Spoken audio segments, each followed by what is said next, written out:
We're fortunate enough today to have some of the pieces of the puzzle that really make the Pooter complex. And we have some great experts to talk about that. First, we're going to hear from the Puta River Commissioner about water in the Pooter, where it comes from, how the rights are used and administered, and make sure it all goes to the right place at the right time. We're also going to hear from the City of Thornton about how a 10-year water court case allowed the transport of water south to the City of Thornton, and the history behind that acquisition effort in the 1980s. Next, we're going to hear from a Northern Colorado attorney who is instrumental in helping formulate language for the state legislation that makes it possible for environment and recreation to have water rights. We're also going to hear from Northern Water about their permitting program and the Northern Integrated Supply Project, and some of the mitigation flow efforts that they're looking to pursue. And then last, we're going to hear from the City of Greeley and their attorney about who's responsible for overseeing the quality of water, in the Pooter, as much ends back in the river through irrigation and wastewater. So please welcome our panelists.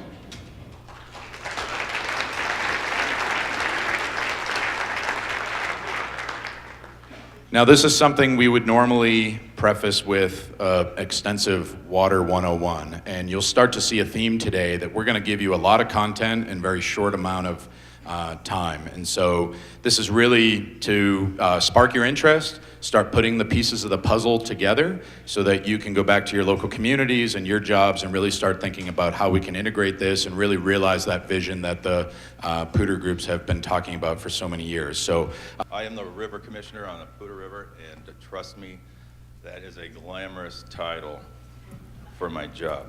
So today we're going to talk about the Puta River, where the water comes from, who has the rights to it, and who's watching. And by the size of this group, you can see there's a lot of people watching the Pooter these days, and there's a lot of interest in the Pooter. I've heard it termed as the north slope of the Front Range recently, and so there's a lot of interest in the Pooter. I am the technical watchdog for the Pooter. I work for the Colorado Division of Water Resources. That's part of the Colorado Department of Natural Resources. I'm also known as the State Engineer's Office, and there's 7 divisions in the state for each major basin. There's a division engineer in each one of those basins, and then each river has a water commissioner that administers the water rights. So on the Pooter, we've got 3 sources of water. Primarily, we've got the native water, and that's just precipitation. I do like to take a moment for a fun fact here. So we get the water that falls on the state of Colorado, and then all the water leaves the state of Colorado.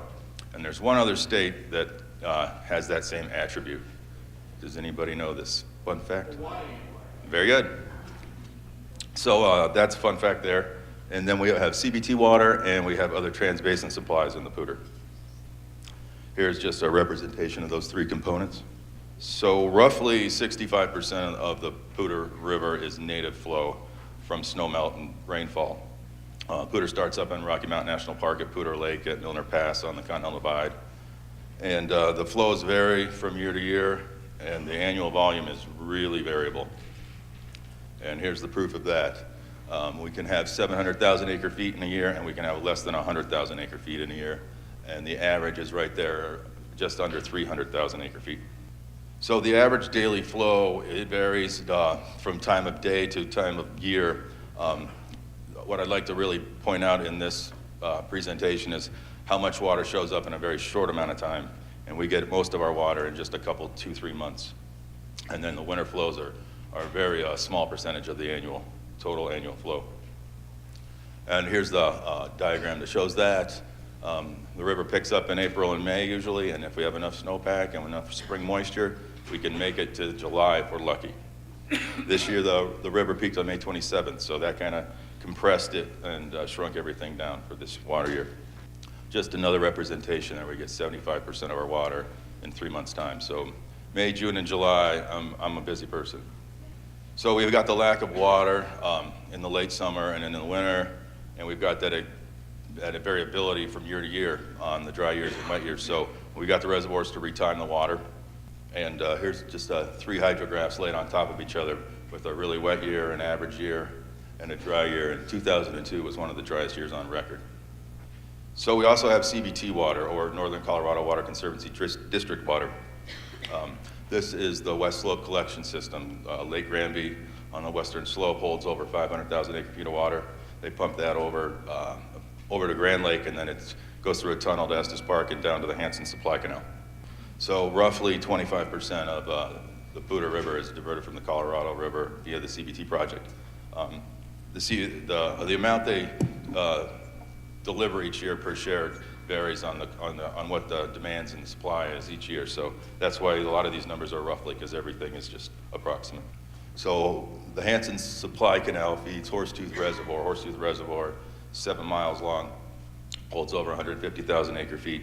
And we make deliveries from Horsetooth to the Puta River from April through November. And most of those releases are in July, August, and September to fill the gap when the irrigation demand's really strong. But they do deliver to the municipalities year-round out of Horsetooth Reservoir. So we have the third component of water is trans-basin water, and that makes up roughly 10% of the annual flows on the Puta. And these are projects that were built in the 1800s and early 1900s. So this is the Grand River Ditch and the Laramie Puta Tunnel. Grand River Ditch, fun fact, it's named that because the Colorado River used to be named the Grand River. But the Grand River Ditch is a 14-mile-long ditch that hangs on to the Never Summer Mountains right there at tree line and delivers the water to Long Draw Reservoir. And the Laramie Puta Tunnel, it's a 2.2-mile-long tunnel that delivers water from the Laramie River to the Puta just below Chambers Lake, and that tunnel is limited to 19,875 acre-feet per year. The other, we have many other trans-basin diversions, Michigan, Wilson Supply, Dead Man, Bob Creek. So in the South Platte Basin total, there's 17 trans-basin diversions, and of those 17, 9 of them flow into the Puta. So we have a lot of trans mountain water. So who owns the water rights? Well, water right ownership is changing hands, as you know, but it's still primarily ag is the big user at 85%, and municipals and industrial users, they're about 15%. We also have the recreational and environmental uses, but those are non-consumptive uses, so we don't include those into the percentages. I know this is really hard to see, but it's just a kind of a line diagram of the diversions on the Puta River, and the takeoff of here is how most of the diversions are west of Fort Collins, near the mouth of the canyon, and then as you go downstream, they spread out, and a lot of the downstream diversions actually rely on a lot of return flows from the diversions upstream. And we have 4 large irrigation companies in the Puta. We've got North Puta, Water Supply and Storage, Larimer and Weld, and New Cache. And we have a bunch of other small irrigation companies. But of the big 4, they all divert from the Puta and go north. And this map shows the areas underneath their canals, and the red would be North Puta, the orange is Water Supply and Storage, the pink is Larimer and Weld, and the gray area is New Cache. And this is just aerial imagery of how much irrigated lands there are in the basin. So with municipal and industrial users, we've got the cities of Fort Collins and Greeley, and we have the tri-districts. And the tri-districts is the Fort Collins Loveland Water District, East Larimer Water District, and North Weld County Water District. And this map shows those districts and the municipalities' boundaries, and you can see by the yellow portion, and that's North Weld. They've got a really large distribution area.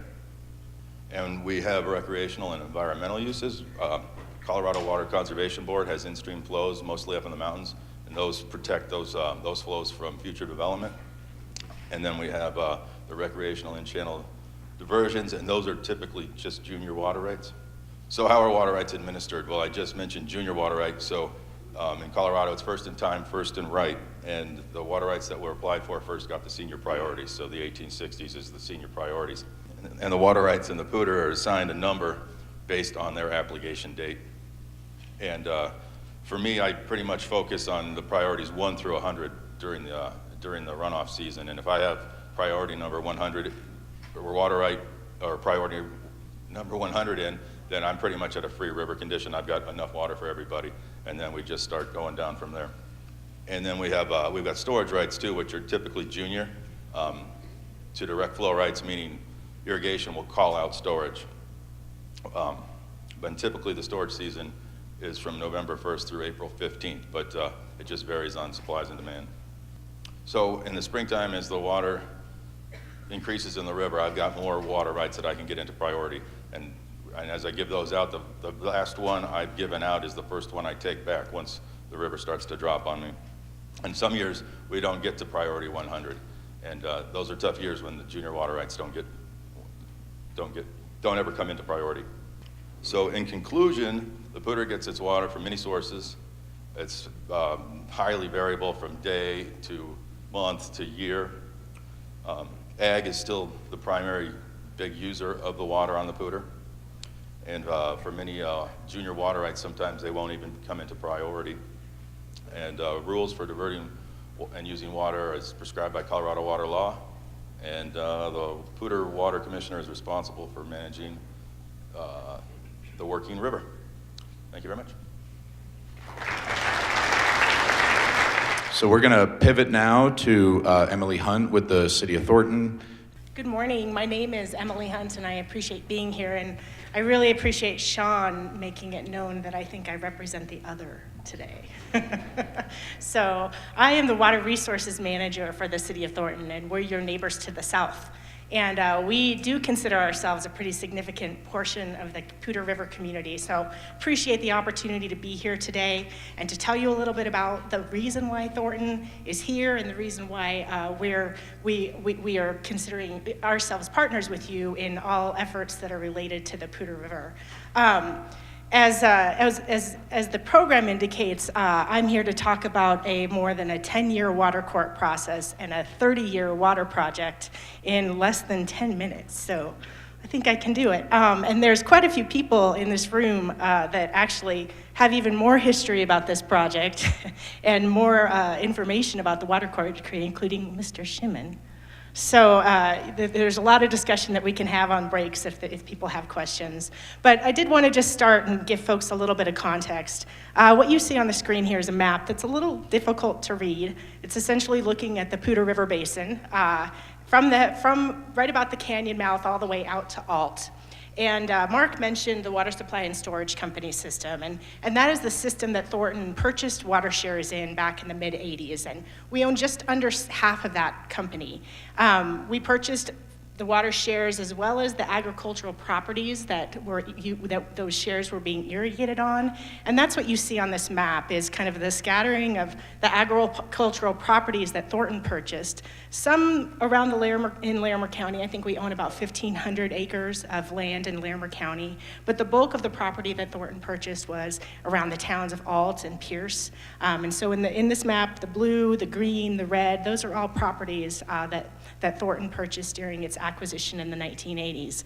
So a little bit of background, Thornton was originally a pretty significant partner in the Two Forks project, which was a big reservoir project that the region was trying to build back in the 80s. And when it became apparent that that project was likely not going to be successful, Thornton needed to look to a different place to meet its future water supply. We also had some pretty significant water quality challenges on the South Platte River, and so we were looking for a high quality, robust source. And again, Mark did a great job of explaining some of the trans-basin water that comes over into the Puta River Basin. The Grand River Ditch is one of the facilities that he mentioned, and that's actually owned by the Water Supply and Storage Company. So the entire ditch system from a water supply point of view was extremely appealing to Thornton in terms of high quality, drought resiliency, and a sufficient quantity of water to meet our current and future supplies.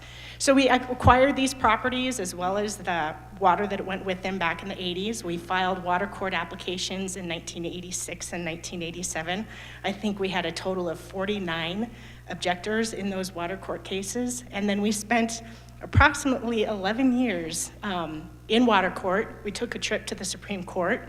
The Supreme Court remanded the case back to water court, and we finally got what we refer to as our decree on remand in 1998. And it's about a 5-inch document that lays out the terms and conditions that Thornton needs to abide by before we can actually deliver this water to the City of Thornton customers for municipal use.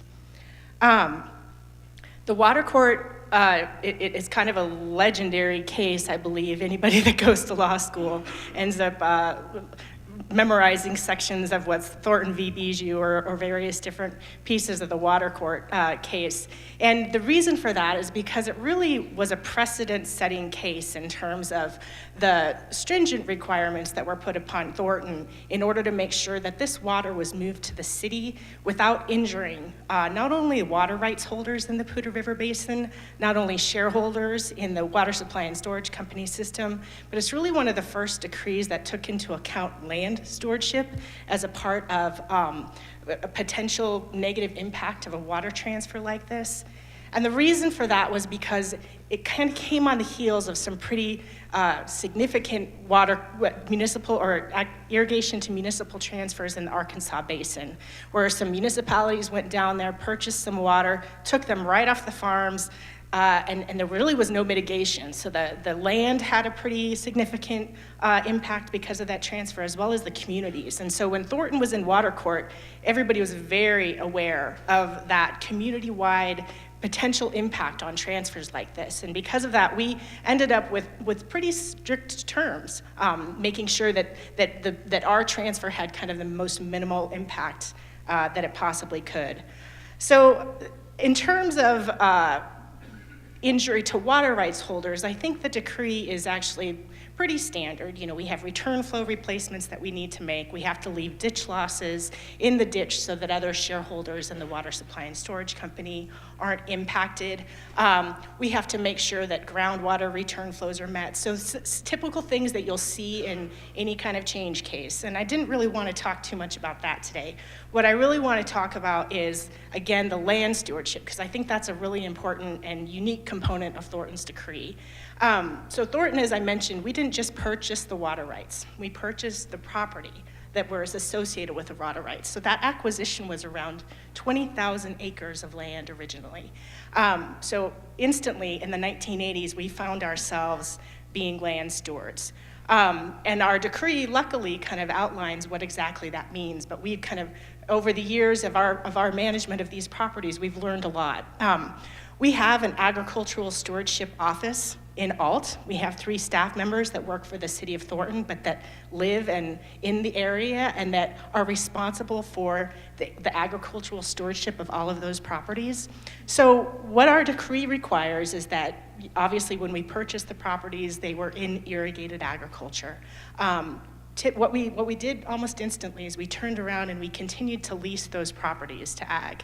In many cases, we leased the properties to the very same farmers that we purchased the water and the land from. And from about the 80s into really the early 2000s, most of our properties were actually all in irrigated ag.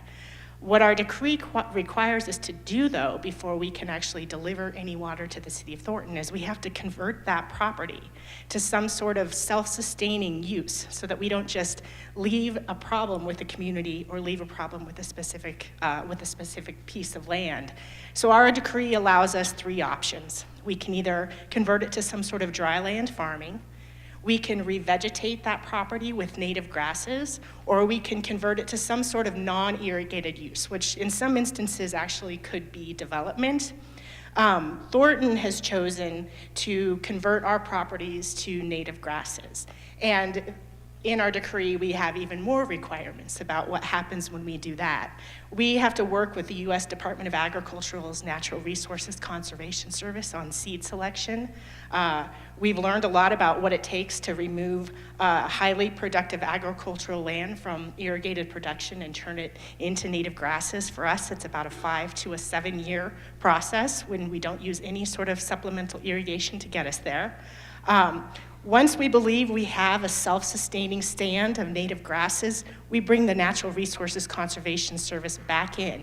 They certify, or not, the property. They throw rings down, they count numbers of strands of grass, they count weeds, and they actually certify as to whether or not they believe we've created a self-sufficient stand of grass. And the interesting thing is that's not just a one-time inspection. So the other thing that Thornton's decree does that's pretty unique is decrees in water court typically have something that's called retained jurisdiction. And that basically just defines how long the water court as an institution can maintain its jurisdiction over the issues that were litigated in that case.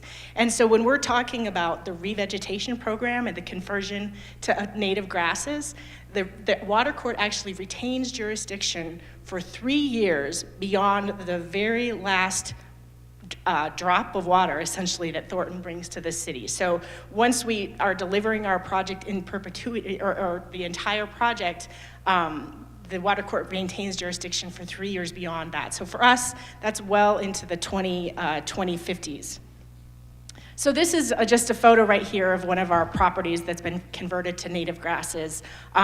When we've got adequate moisture, this actually produces really great grass. We cut and bale it. We sell it to local farmers, or local ranchers, I should say. And so we've got, it's still in ag. It's in a different kind of dry land ag. So the Thornton's, our presence up here is a long-term presence. We very much consider ourselves part of this community and are interested in working with the members of this community, not only on Puta River issues, but also on kind of community issues, because we know that our presence up here is pretty impactful. I did just want to say that these are some of our customers. Thornton has some pretty savvy water customers. I mentioned we've got water quality challenges, and what that means is that we've often got taste and odor problems. And so because of that, our customers think a lot about water. And we hear a lot from our customers about water and their use of water. And that is really kind of translated into an opportunity for them to be very conscientious of their water use and where it comes from. We have one of the lowest per capita uses in the entire metro area, and we keep kind of ratcheting that down. So we're very, as a community, concerned about the stewards being good stewards of our water that we have now, as well as good stewards of the water that we will eventually be bringing down from the Puta River. So thanks very much for your time and for the invitation. Thank you, Emily. So next up we have Mike Shimon. Mike is a retired water attorney. Yeah, the reason there are no slides is that when John Stokes called and asked me to do this, I said, well, you know, I'm retired. The only condition is I should not be required to do any work, which means no PowerPoint. So anyway, he said, no, this will be easy. You lived through this. You know this stuff. And then I see the topic he gives me, and he gives me 10 minutes to summarize and explain 40 years of water law history that involved at least 7 significant pieces of legislation and at least 5 Colorado Supreme Court cases. So, okay, let's do that. There are really 2 different stories involved here that are related, but actually different. One is water rights for environmental use, or what are now commonly called in-stream flow rights. The second is water rights for in-stream recreational use, which are now known as recreational in-channel diversions, or RICDs. So I'm going to talk about them a little bit separately. And even though your topic suggests that I actually lived through all of this, I'm not quite that old. And the in-stream flow program was actually initiated in 1973, before I started practicing law. To understand the background, you need to know a few simple things. One is that historically in Colorado water law, there were 2 things required to create a water right: a diversion from the stream and a beneficial use of the water that you diverted. If you did those 2 things, you had a water right. The whole water court process or adjudication process for 100 years was just to confirm the existence of that water right. But the problem is with in-stream flows or environmental needs, there's no diversion from the stream. The whole point is to keep water in the stream. So in 1973, the Colorado General Assembly changed the definition of diversion to allow the Colorado Water Conservation Board to appropriate what in the beginning were simply called minimum stream flow water rights. The law that did that was a very simple law. It was 2 paragraphs. It changed the definition of diversion to remove the requirement that the water be removed from the stream, and then summarized the public policy purpose as being to allow the CWCB to appropriate water rights and, quote, to preserve the natural environment to a reasonable degree. So there you have it. They started doing that. It made traditional water users nervous. There was a lawsuit challenging the constitutionality of that, mainly focused on whether the General Assembly had the authority to remove diversion as a requirement or whether that was a constitutional requirement. In 1979, the Colorado Supreme Court upheld the constitutionality of the statute and said that as long as there was a beneficial use of the water, the General Assembly had the authority to change the rules a little bit for that public purpose. So the CWCB began appropriating in-stream flow water rights and also natural lake levels, which were authorized by the legislation. I'm going to, because of time, I'm just going to zip through the fact that those two simple paragraphs that were adopted in 1973 have been amended in significant ways at least 7 times since then to add things like requiring the CWCB to make specific factual findings before they can make an in-stream flow appropriation, that there is unappropriated water available, that there is a natural environment to protect, and that the water that's available will in fact protect that natural environment to a reasonable degree. Other things, other pieces of the legislation have clarified that all in-stream flow water rights have to be adjudicated in water court and administered in the priority system, just like all other water rights. Turns out they're all fairly junior in the overall system of priorities. Also that one thing that came along was, I'll talk a little bit about this in a minute, but in 1986, after the Thornton project started, there was a little fight here on the Puta River about in-channel water rights and whether private entities could own an in-stream flow water right as an in-channel diversion. And the legislature clarified by enacting that only the Colorado Water Conservation Board can own and administer an in-stream flow water right. So that was a refinement in the law. There has been legislation to authorize the CWCB to enter into contracts for leasing and loaning of existing water rights for in-stream flow purposes, and there are some of those that have been done. And the law now includes some detailed procedures and requirements for doing that. The law has also been changed to allow the in-stream flow water rights to include improving and enlarging minimum stream flows, so that not only can you have a minimum amount to protect the natural environment, but you can enhance that minimum. Hence the sort of change in vernacular from minimum stream flow to in-stream flow water rights. So now the statute governing this program, instead of being 2 short paragraphs, takes up about 4 pages in the statute book. That includes all of these, but it works.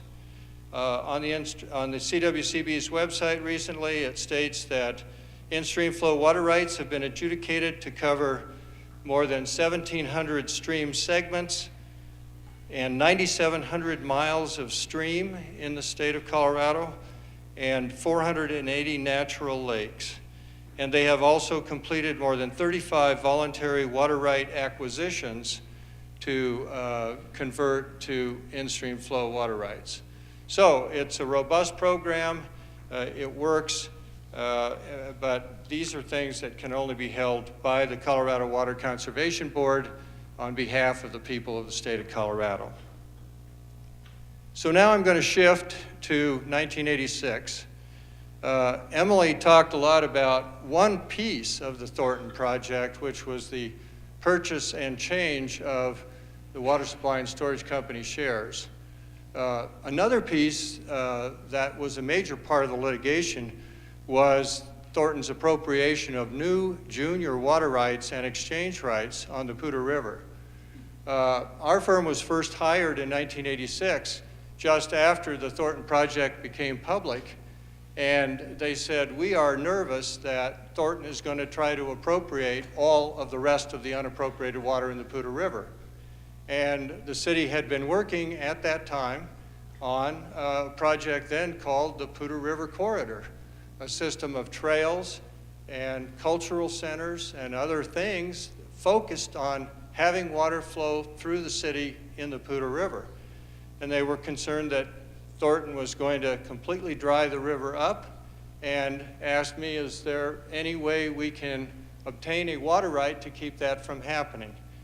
Well, I did some research, and the definition of diversion states that it includes removing water from the natural stream or controlling water within its natural course or location by means of a control structure. And it has a list of things, dams and pipelines and things like that. And after reading that, I thought, you know, I think you can have a water right in the channel without removing the water. And in fact, you've already done that because you've built 2 diversion structures that control the water within the natural channel. One of them being a boat chute and fish ladder that had been built just east of College Avenue in the Puta River.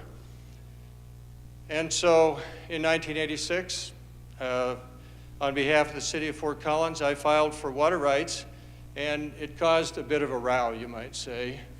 Many of the traditional folks in the water business said things to me like, you realized if you're successful, you are going to ruin the future of Colorado water law. I said, well, maybe so, but we're going to do that. And so we did that in 1990 and 91. We had trials in this case. After the big trial in the Thornton case, we won a water court decision and also a Colorado Supreme Court decision saying that, yes, indeed, we could have a water right at these in-channel control structures. And so that's still in existence. In the end, there were some complicated issues. These things never seem to be simple. But to give you some sense of perspective, we filed on 55 cubic feet per second for our in-channel diversion. In the same time frame, at the end of December 1986, the city of Thornton filed on probably, I don't remember the exact number, but let's just say tens of thousands of CFS of diversions at least 15 locations up and down the Puta River, both above and below the city of Fort Collins.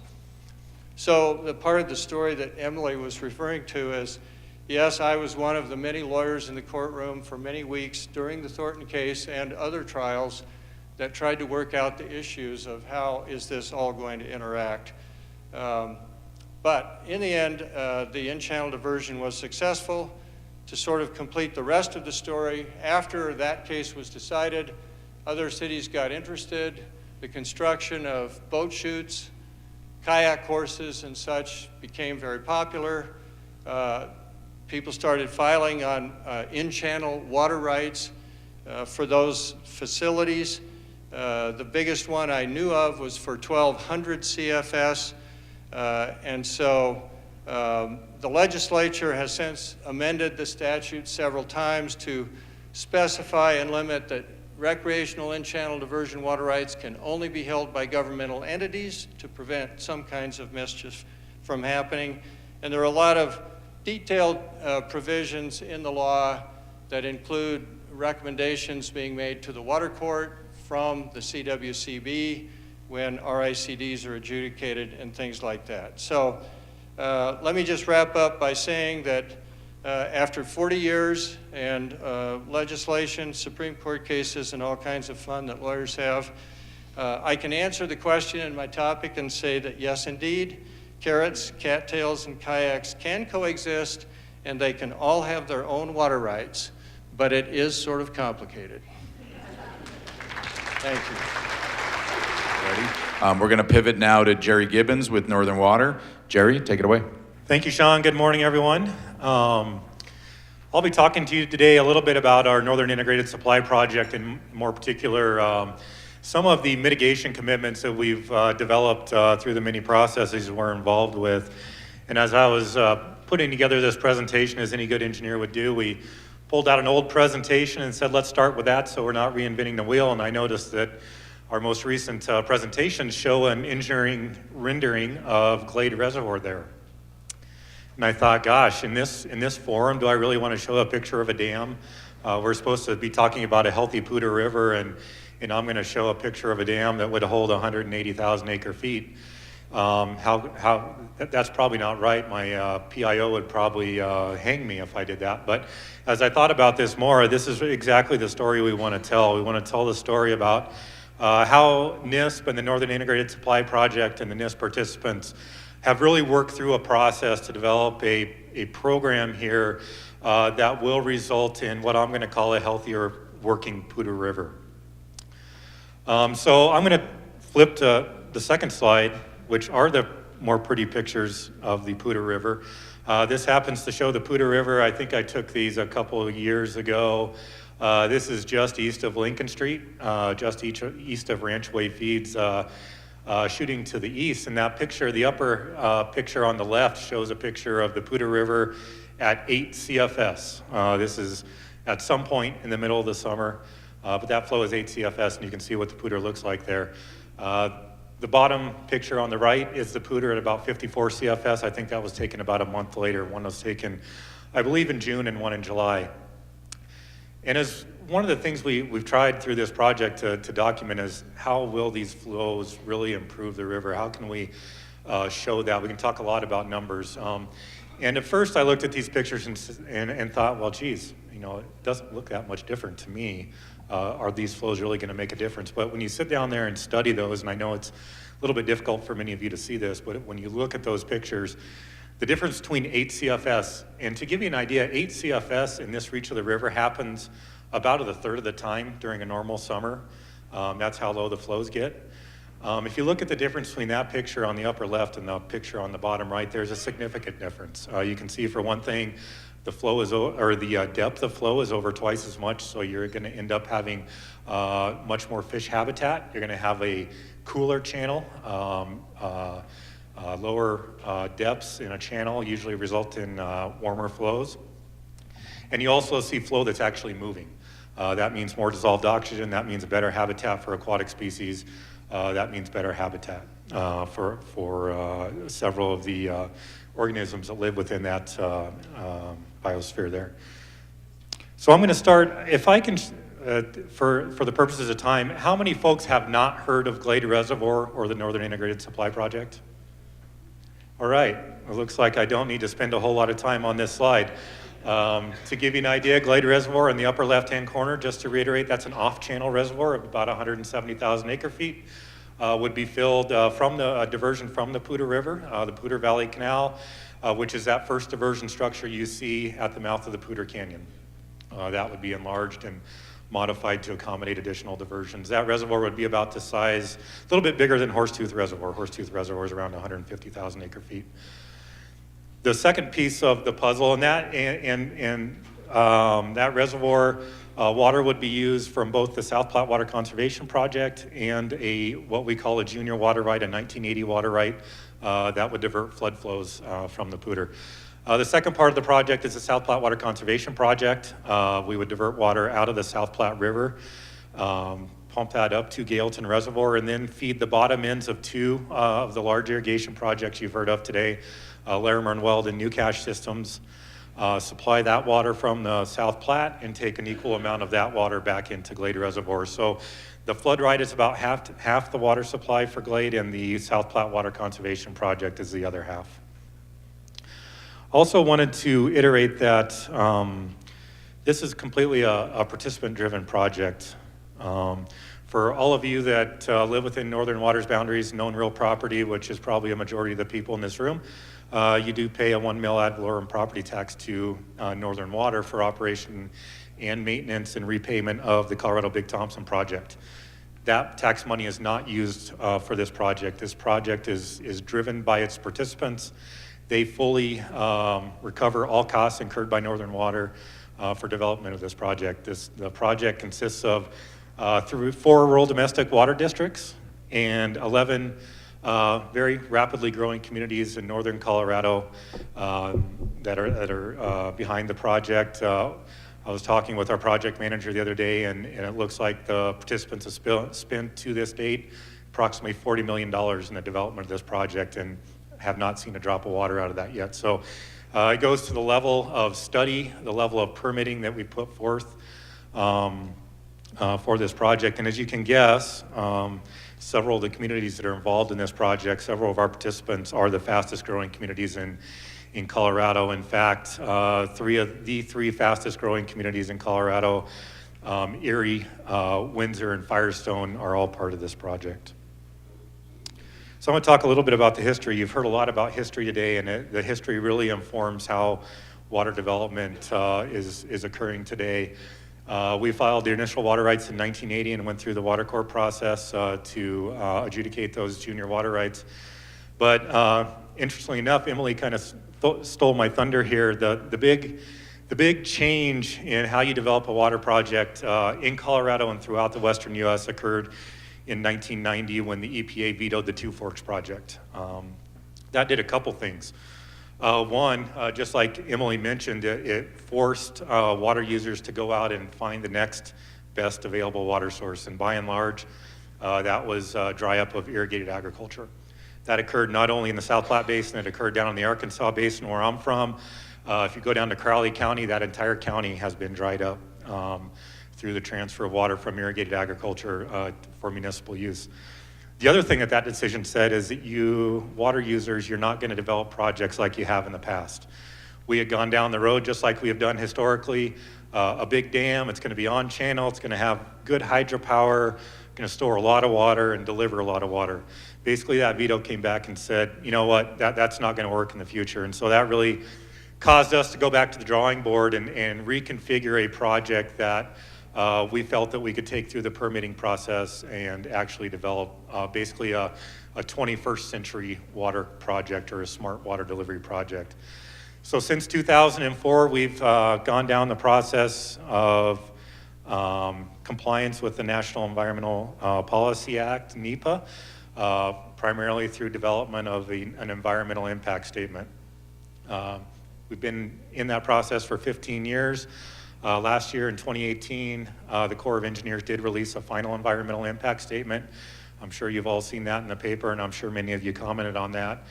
And I'm up here to tell you that we listened to those comments. We've read every single one of those comment letters as we developed the project.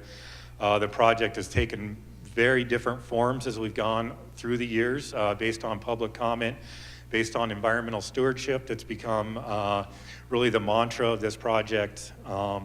And I'll describe a little bit of that to you. Record of decision we hope to get in 2019 this year. That may be a little bit optimistic, but we're certainly shooting for that.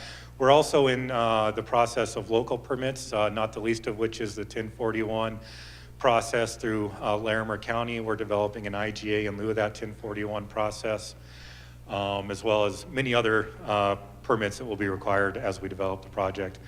And then finally, construction. We anticipate starting construction in 2021, ending in 2027.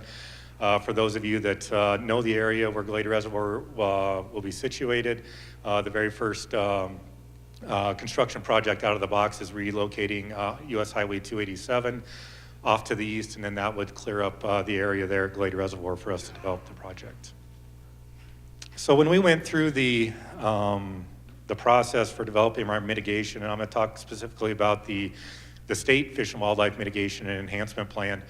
Our PIO, Brian Warner, came to me and said, you know, Jerry, I'm going to go out there and say we're going to have a better Puta River after this project's done. And that took me by surprise because I didn't feel personally that we were in that spot at that time in the project. And so he really challenged us to go out and develop a better Puta River.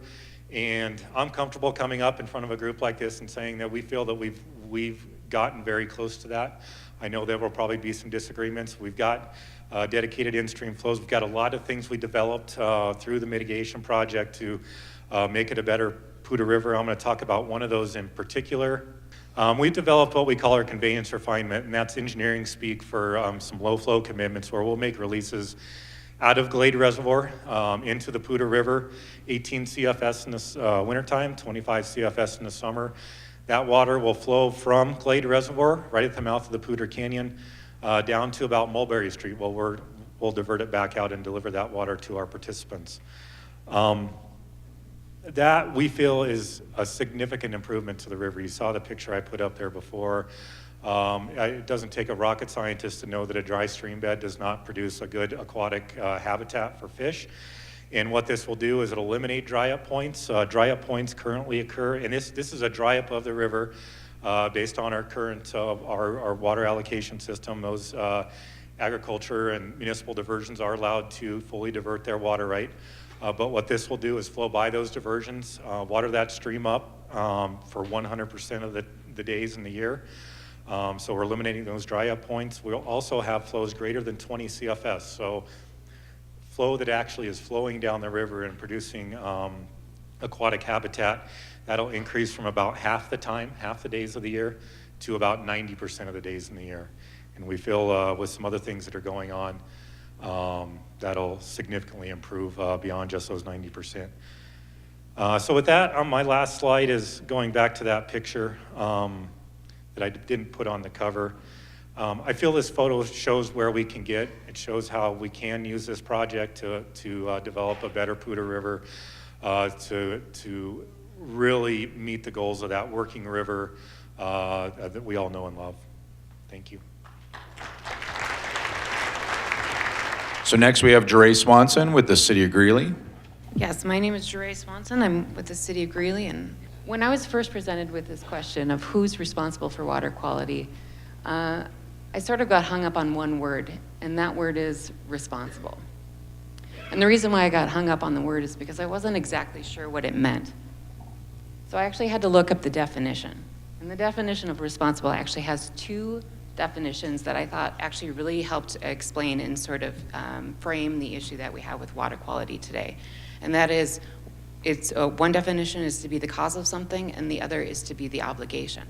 So when you approach this question from those two angles, you realize very quickly that in fact everyone is the cause of water quality degradation, but not everyone has the legal obligation to do something about it. So those categories, since they are not interchangeable, what you're seeing is that many of the pollutants that are being discharged into our rivers are not being regulated. The trend, however, is that over time, regulators continue to target more sources of pollution and adopt more stringent regulations. That leaves this community essentially with a choice, whether we wait for the inevitable increase in regulation or whether we're proactive in water quality improvement actions. The benefit of proactive improvements essentially gives us greater control over the methods, the means, and the timing of those improvements, and that largely reduces a lot of cost. It also creates opportunities for leveraging everyone else's efforts so that we can maximize the impacts.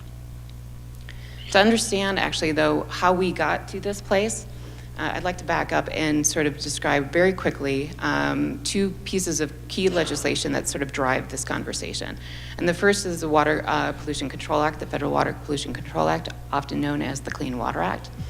And when it was first enacted in 1948, it was actually a very basic. It was mostly grants to states, but over time there was major amendments to the Clean Water Act that increased regulation over time. And one of the key amendments in 1972 was to establish what is referred to as the NPDES permit program. What was so critical about this amendment is that it actually created two categories of pollution discharge, point source and non-point source discharge. The point source discharge was part of the permit program, and the non-point source discharge was largely regulated by what's considered best management practices. Over time, however, the non-point source discharge was originally it was a very large group of dischargers. Over time, however, regulators have continued to target and start regulating that and folding it under that umbrella. So what is a point source discharge? Well, you can see here on the left, a point source discharge is the very typical pipe discharging water into the stream. The non-point source pollution is a little bit more diffuse in that it comes from multiple sources. It's runoff from agriculture, from stormwater. It's much more diffuse and difficult to pinpoint.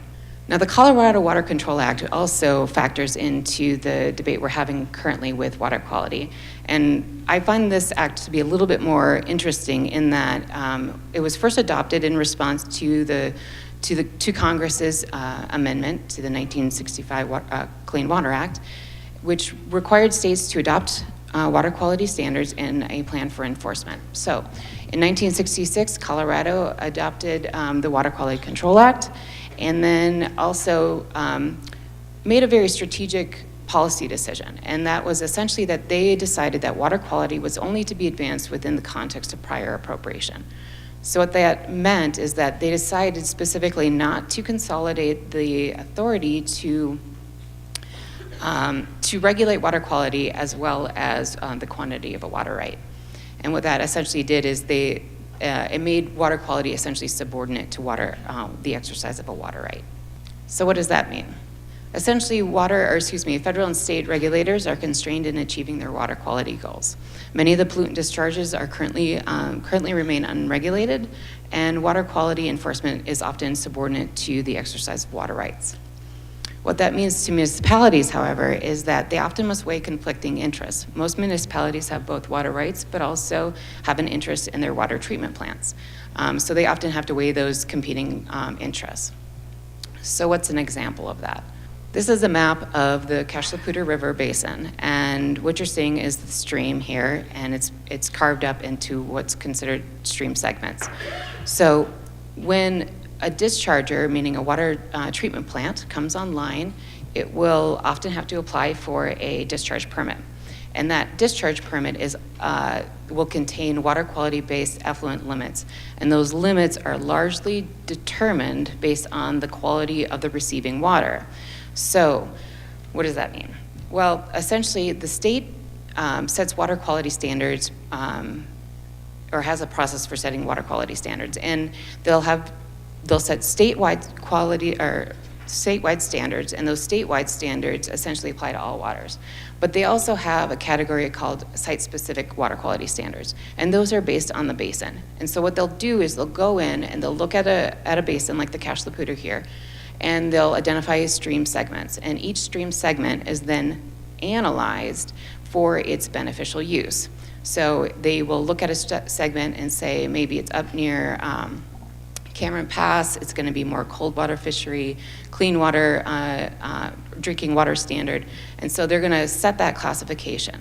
And then what they'll do is they'll establish a standard to protect that classification, make sure that that standard is not degraded. So what a standard essentially is the maximum amount of pollutants that can be discharged to a segment of the stream and still have the stream meet that beneficial use. So when a permit, an application for a permit comes on, the state will look at the existing water quality of the stream. And if the existing water quality of the stream is close or near that standard, meaning it's pretty polluted, then the discharge permit is going to be at or near the standard. The higher the quality of the water, the greater room there is for those effluent limitations. The reason why stringent effluent limitations is a problem is because it often requires major infrastructure improvements to your treatment plant. So the example that Greeley has, or the current issue that Greeley has, is that, as you've heard, there's a lot of need for future water supply for future population. And a lot of the water providers are targeting the more quality, higher flows up near the canyon.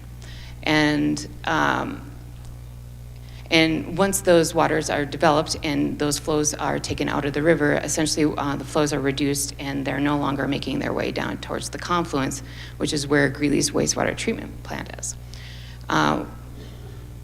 Backing up for just a second, water quality is largely dependent on the flows of the river, but it's also dependent on the pollutant sources that are coming into the river.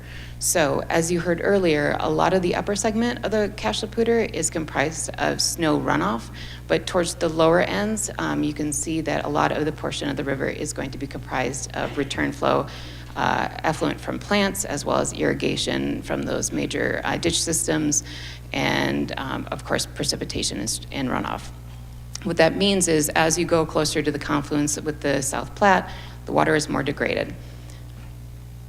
So the challenge, however, is sort of balancing the need for targeting your future water supply, but also realizing that reducing flows in the river decreases the water quality and impacts your ability to discharge or treat your effluent to the standard. So as a lot of you probably have heard, the state recently adopted Regulation 85, which is a nutrient-based standard, statewide standard for nutrients. And within that, the state has pretty clearly sent the message that early compliance or early actions to bring the discharge with below or at or below the standards is going to be rewarded. So for non-point source dischargers, they're giving them the opportunity to implement those BMPs, hopefully reduce those nutrients, but if it's not successful, they may face regulation in the future. For dischargers, point source dischargers, like the City of Greeley's wastewater treatment plant, they are incentivizing early compliance to reduce those nutrients above and beyond those set by Reg 85, and they'll be rewarded with additional time to bring that plant in compliance for the much more stringent Reg 31 that will come online in 2027. In essence, the community here is really faced with a choice right now. We can delay and wait till the inevitable occurs, where the increased regulation to either non-point source dischargers or the more stringent 31 standards come online and cause a big cost to sort of come into compliance. Or we can be proactive and figure out means to control sort of the methods, the means, the timing of those implementations. This also creates an opportunity to sort of leverage and capitalize on the efforts of others who are sort of early or proactive adopters, and sort of create and maximize those beneficial impacts to the river. So those opportunities include the joint modified operations, so increasing flows in the river, or joint projects to restore wetlands, stabilize the bank. It includes legislation, as you just recently heard, to increase the flows. There's also an opportunity to create a more holistic approach by including a lot of stakeholders to bring them on to the table and start discussing a more large-scale approach to coordinating strategies and sort of addressing all of the challenges we have in terms of water quality. So, and with that, thanks. Thank you, Dre. So we have set aside a good chunk of time for questions. And so think about your questions. We do have an ask of you that you state your name and you keep your questions succinct and brief. Also, if you are interested in making position statements, we ask that you put that in the positive. Yeah, my name's Glenn Hawes. I'm running for City Council, District 1. The question to Jerry, why pull it out at Mulberry, the water? Yes, thank you. We did, as we were investigating where exactly we could pull this water back out, we had a good idea we could put it in and pull it out at some location or another. We just weren't quite sure where. We did a lot of water quality analyses. We knew with our participants what kind of water quality they were able to receive into their water treatment plants and still be able to treat that water. We also had the ability at times, if the water quality gets poorer in that reach of the river, to blend with a pipeline off the north. And so it was basically an engineering analysis. Our environmental services department did a lot of work with the participants to look at several different water quality parameters. In the end, that's where we felt that the water quality would allow us to pull it out there right at Mulberry Street. As you get a little bit further downstream, one thing that does happen is you do get some non-point source pollution from some of the various water uses up in that area through the groundwater, and the water quality declines within those reaches. So we felt that Mulberry location was about where we could pull that out and still make the project successful. My name is Marcia, and my question is for Emily. For the lands that Thornton owns and that is committed to being maintained in agriculture, if you sell some of those lands, will those be sold with conservation easements, or is there no plan to sell any of it? Thanks for the question. That is a possibility. We're actually currently exploring not necessarily selling some lands, but placing some conservation easements in some properties that we have in Larimer County. A lot of the properties that Thornton owns in Larimer County fall within the county's kind of designated open lands areas. And so those right now, we're discussing with the county that we might put conservation easements on those, which would obviously restrict development.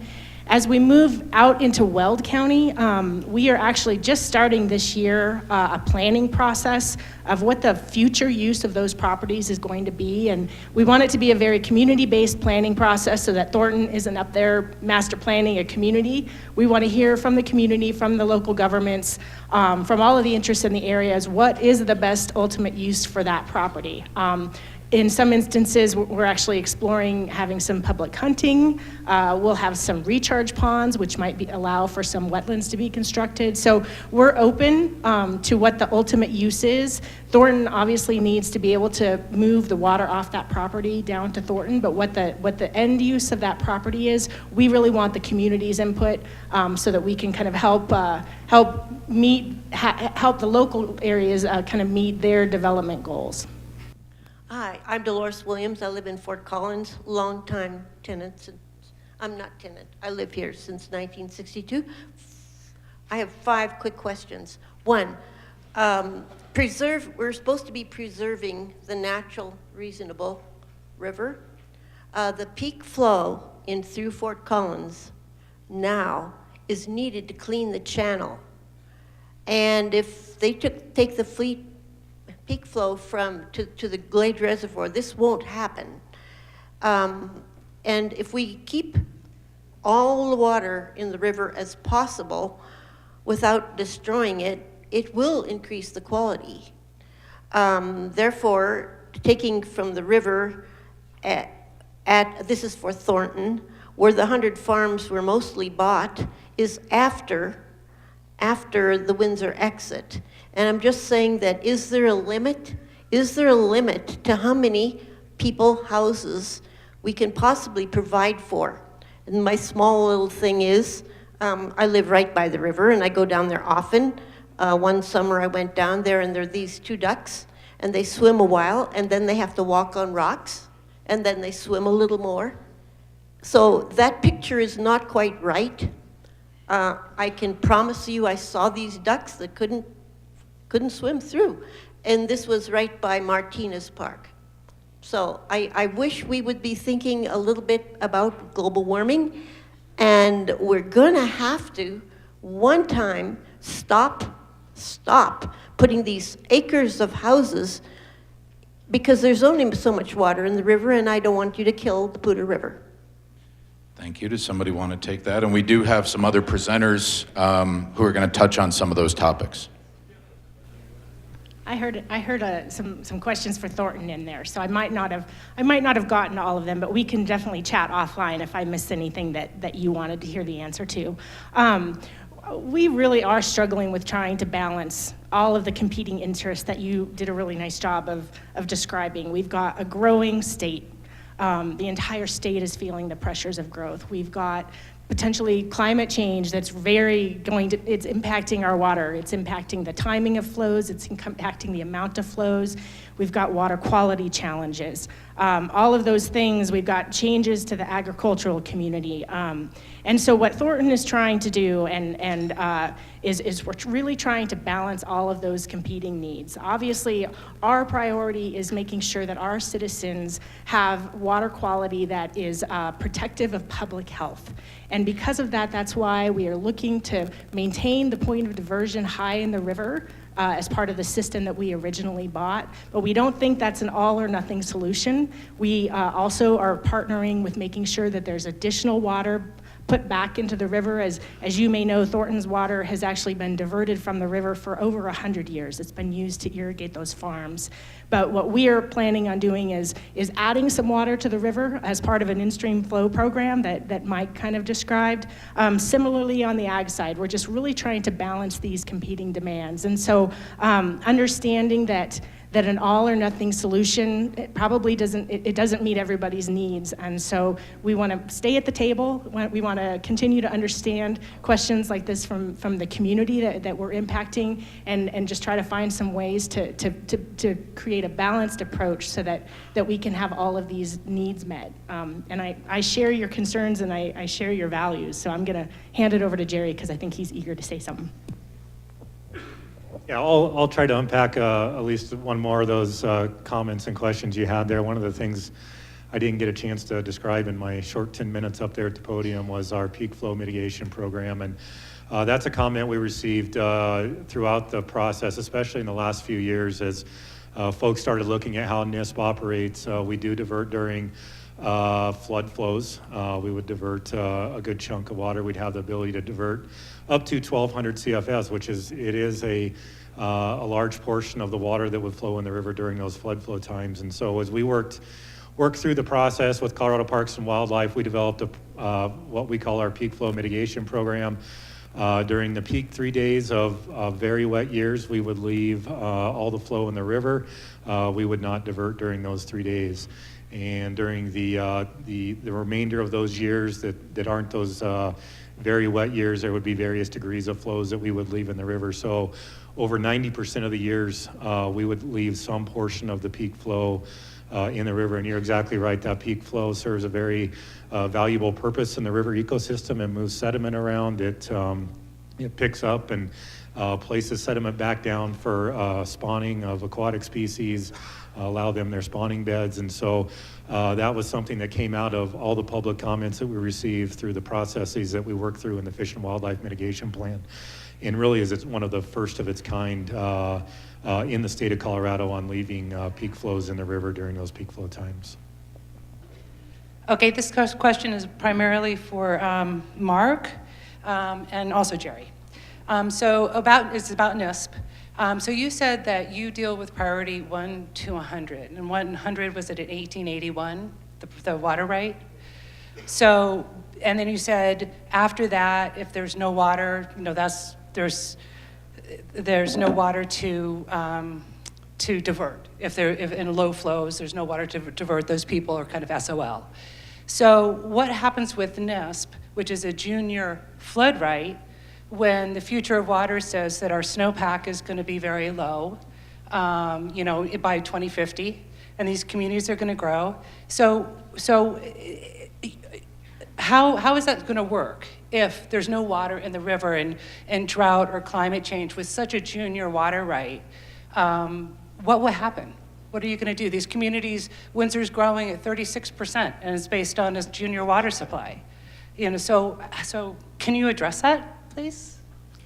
Yeah, again, a rather complicated question. But the bottom line is, so far in our analyses of climate change, we haven't seen credible evidence that at least flows in the northern part of Colorado are going to decrease substantially. There's certainly evidence that they will decrease even with the warmer temperatures. If the flows don't decrease, there will be increased use by native plants.